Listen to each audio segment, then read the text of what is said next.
दिमाग से बनाए हुए रिश्ते, दिमाग से बनाए हुए रिश्ते बाजार तक जाते हैं। दिल से बनाए हुए रिश्ते शमशान तक जाते हैं।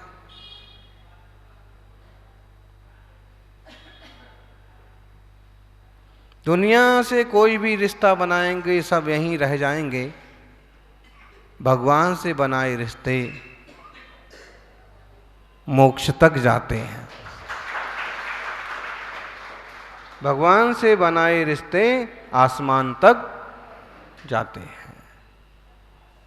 जो लोग दिमाग से रिश्ते बनाते हैं वो उसमें ये देखते हैं कि लाभ कितना होगा, इस घर में शादी करने से फायदा कितना होगा। बहुत लोग देखते हैं, आजकल तो लगभग यही देखते हैं।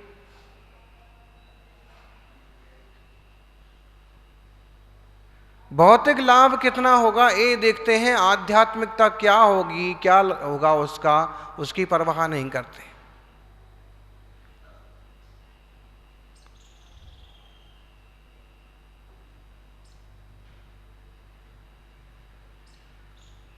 जिन लोगों की नजर में केवल धन ही जीवन है, वे लोग दिमाग से रिश्ते बनाते हैं, रिश्ते खोजते हैं, उन्हीं रिश्तों में रच पच जाते हैं और वहां अध्यात्म या धर्म का जरा सा भी उपस्थिति नहीं होती और जिंदगी में परेशानियां खड़ी होती हैं। वैसी परेशानी खड़ी ना हो तो एक तरह की अशांति और बेचैनी हमेशा बनी रहती। और अगर केवल खाओ पियो और मौज करो जैसी जिंदगी हो तो भी महावीर कहते हैं कि जीवन को तो खूब सजाया संवारा, लेकिन उस लोक के लिए कुछ नहीं किया जहां आत्मा को चले जाना है। फिर से नए जन्म मरण के लिए तुमने क्या किया, क्या विचार किया। एक पर्याय के पीछे आदमी कितना पागल है। आप देखिए, खोपड़ी पर 4 बाल हैं तो एक एक को रंगीन करके लाएगा। देख लीजिए, कुछ नहीं, मैदान साफ है तो बाउंड्री वाल पर थोड़ी बहुत जो फसल है उसको यहां से उगा करके पूरा वे फैलाएगा। कैसा जबरदस्त राग है, कितना मोह है देह का, है? मतलब अब देखिएगा, हीरो हीरोइन वो इस टाइप से बचने की कोशिश करेंगे, इस टाइप से बनने की कोशिश करेंगे। बड़ा तकलीफ होती है इन लोगों को भी कि उम्र ढल गई और चमड़ी लटक गई। इतनी सी खबर नहीं आत्मा की कोई चीज है, आत्मा नाम की कोई चिड़िया है,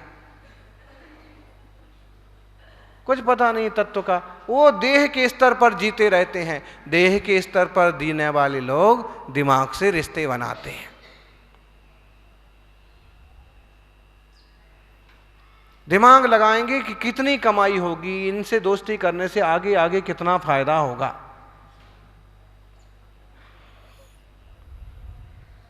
यानी दिमाग से बनाए रिश्ते बाजार तक जाते हैं, उस सौदे के आगे नहीं जाते। दिल से बनाए रिश्ते शमशान घाट तक जाते हैं। अति राग आदि के कारण से,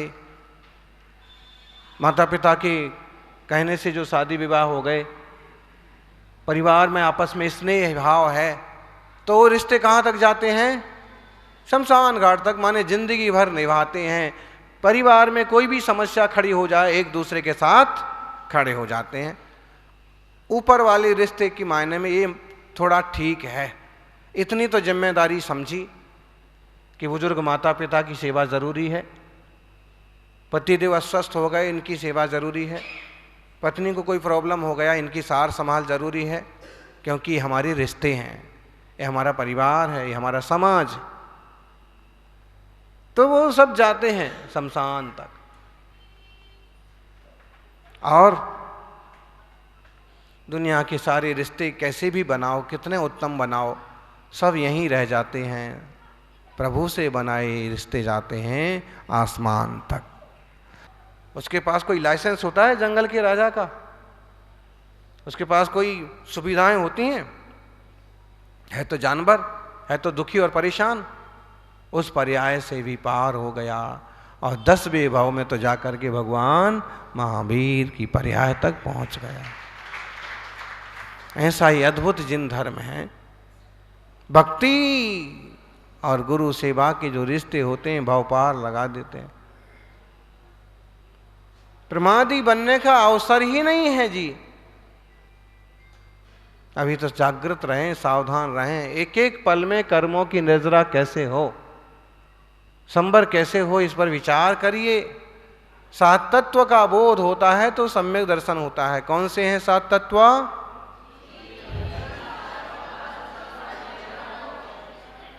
जीव, अजीव, आश्रव, बंध, संबर, निद्रा और 6 द्रव्य कौन से हैं?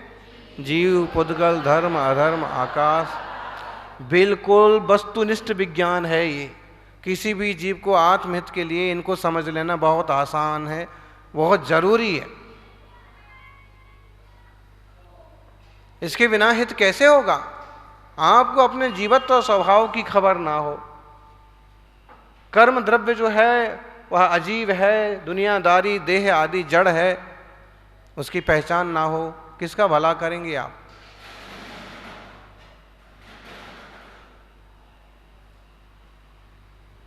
आश्रव हो रहा है दिन रात, कर्म का आश्रव, बंध। जब तक उसको हम ना समझेंगे, ना जानेंगे, तो संबर और निर्जरा किसका करेंगे? संबर निर्जरा ना होगा तो मोक्ष किसका होगा?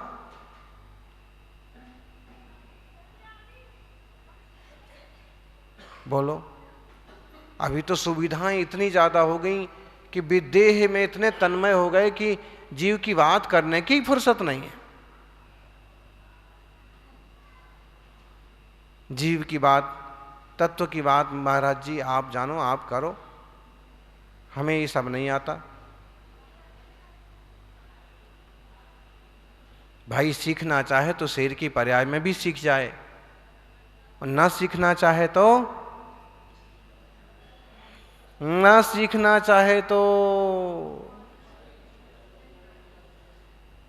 बनराज भी जिनराज बन जाए बनने को तो, और ना बनना चाहे तो इंसान भी जानवर बन जाता है। भक्ति से जुड़िए, प्रभु से जुड़िए। कहते हैं वीतरागी जिनेश्वर और उनकी वाणी निर्निमित्तेन बंधु, ये पद बहुत सारी स्तुतियों में प्रयोग हुआ है। कौन सा?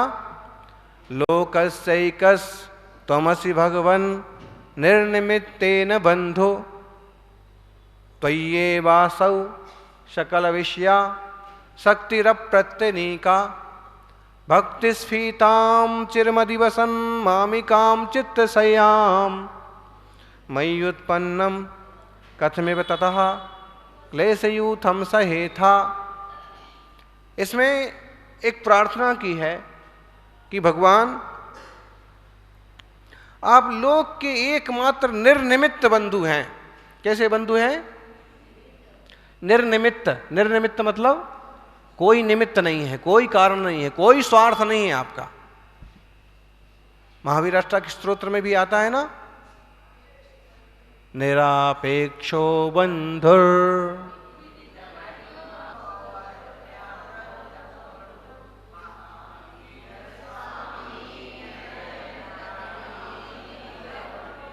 है ना, निरापेक्षो बंधु। कैसे बंधु हैं? सच्ची बात यही है, वीतरागी जिनेश्वर निरापेक्ष बंधु हैं, निरपेक्ष बंधु हैं, कुछ भी लेना देना नहीं है। वो बिना उपदेश दिए मोक्ष चले जाएं, बिना प्रवचन किए मोक्ष चले जाएं। मुनिराज तुम्हारे नगर में ना आए, ना प्रवचन करें, कोई मतलब नहीं है, लेकिन वो निरपेक्ष बंधु हैं। मुनियों को तो फिर भी एक तरह का भाव होता है कि जिन शासन की प्रभाव ना हो, क्योंकि इससे जीवों का हित होना है, इसमें सत्य अहिंसा आदि सिद्धांतों के बल पर लोक का कल्याण होना है। उन्हें तो एक बार हो सकती है अपेक्षा, बहुत सात्विक होगी जन जन के कल्याण की, अरहंत प्रभु को तो वो भी नहीं होती। सहज रूप से दिव्य ध्वनि कीर्ति है। इसलिए अनंत भगवान कैसे हैं? निरापेक्षो बंधु, निरपेक्ष बंधु, निर्निमित्तेन बंधु। और तो पहली बात यहां ये कही, आप निर्निमित्त बंधु हैं।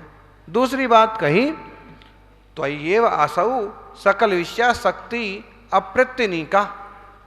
वादिराज आचार्य का एक ही भाव स्तोत्र का 5वें नंबर का श्लोक है कि एक आप ही ऐसे हैं जिनकी शक्ति दुनिया में किसी से भी बाधित नहीं होती है। दूसरे देवता तो इससे बाधित हो जाएंगे, अमुक को तमुक का डर है और तमुक को उसका डर है, लेकिन आप ऐसे हैं कि आपको किसी का कोई डर नहीं है। क्यों नहीं है डर? 18 दोषों से, अष्टादश दोष विमुक्त धीर। कैसे हैं?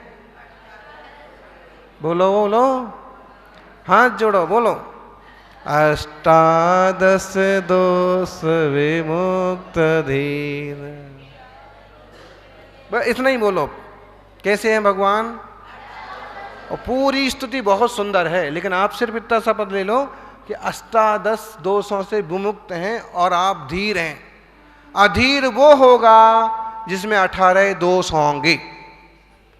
वो भागता फिरेगा, उसके पास हथियार होगा, उसके पास बाल बच्चे होंगे, उसका कोई घर होगा, उसका कोई छुपने का इंतजाम होगा, उसका भागने का कोई वाहन होगा, डरने के कारण से उसके पास तरह तरह के शस्त्र होंगे, विकारों को छुपाने के लिए वस्त्र आदि होंगे, रुतवा दिखाने के लिए आभूषण वगैरह होंगे, मुकुटहार होगा जिसमें, और ये सब होगा मतलब वो अधीर है।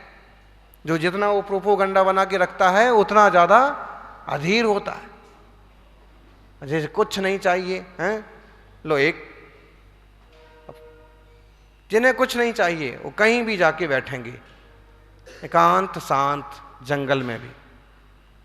तो आप 18 दोषों से रहित हैं। आपको किसी का कोई भय, किसी का भय है? क्यों? किस चीज का भय होगा? हैं? अरे भाई, उन्हें कोई भय नहीं है। पारसनाथ भगवान ध्यान में बैठे हैं, उपसर्ग आ गया तो कोई सुरक्षा करने भागे? जहां देह और आत्मा को भिन्न जान लिया, अनुभव किया, वहां किसी तरह के कोई भय की गुंजाइश ही नहीं है। मुनियों में भी देख लो आप, जो अक्खड़ स्वभाव के होते हैं, सीधे मोक्ष मार्गी, ज्यादा परवाह नहीं करते हैं। ये तो यहां आकर के थोड़ा सा लिहाज करना पड़ता है। वो आएंगे, महाराज जी इस तारीख से इस तारीख तक, इस दिन से इतने दिन तक का कम से कम हमको लाभ दो। हमें ऐसे सुनने की आदत ही नहीं है। हम तो बस कहाँ जाना है, कब जाना है, उसकी फिक्सिंग नहीं होती। अतिथि देवो भव, चल दिए, पहुंच गए। लेकिन अब क्या किया जाए? बोले महाराज जी दिल्ली है, क्या करें? हैं भाई, दिल्ली तो है, लेकिन दिल्ली हो चाहे मुंबई हो चाहे कलकत्ता हो, मोक्ष मार्ग कभी बदलता नहीं। एक होय तृण काल मां, परमारथ नो पंथ। ठीक है, अब श्रावकों की सुविधा के लिए थोड़ा सा सहन कर लेते हैं।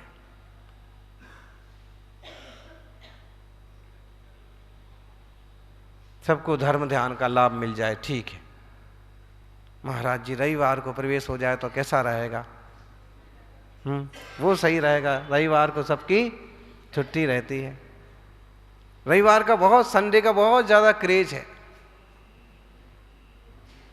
लेकिन आप देखिए कि श्रावकों को भक्ति करना है तो चाहे छुट्टी का दिन हो चाहे बिना छुट्टी का दिन हो, वो लाभ ले ही लेते हैं।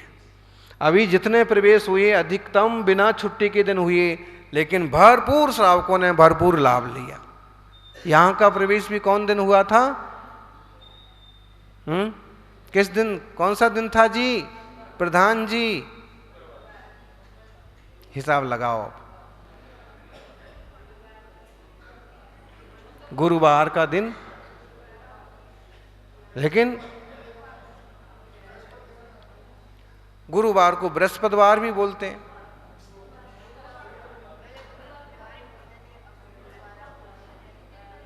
थर्सडे बोलते उसी को।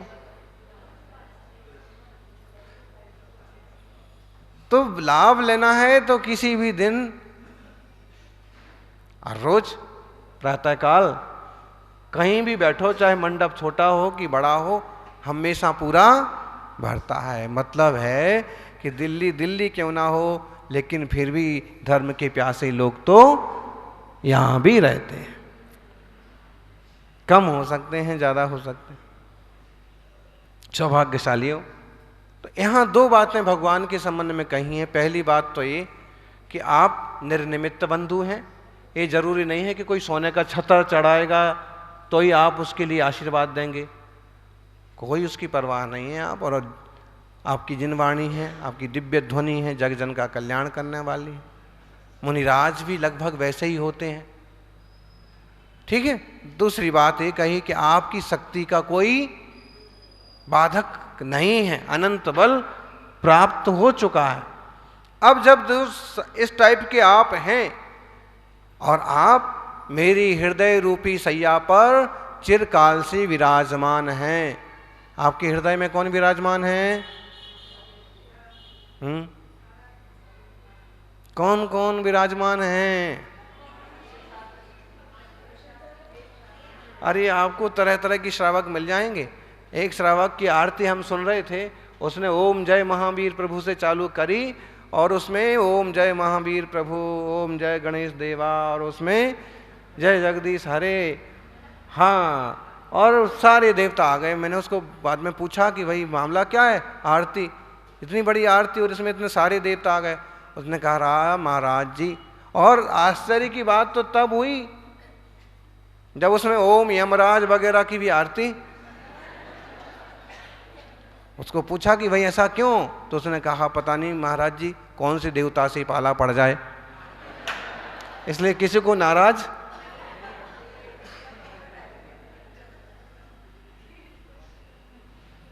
ऐसे थोड़ी होता है, समझे ही नहीं तुम देवता के स्वरूप, देवाधिदेव के स्वरूप को समझे ही नहीं हो, ये थोड़ी मार्ग है। देवाधिदेव जिन अरहंत देव, अरहंत भगवान की भक्ति करें और यही प्रार्थना करें कि आप हमारे हृदय में विराजमान हैं तो हमारे सारे के सारे दुख, सारे के सारे कष्ट जरूर नष्ट होंगे और हम भी अष्ट कर्मों से मुक्त अरहंत सिद्ध होंगे। जय बोलिए मुनि सुब्रत भगवान की।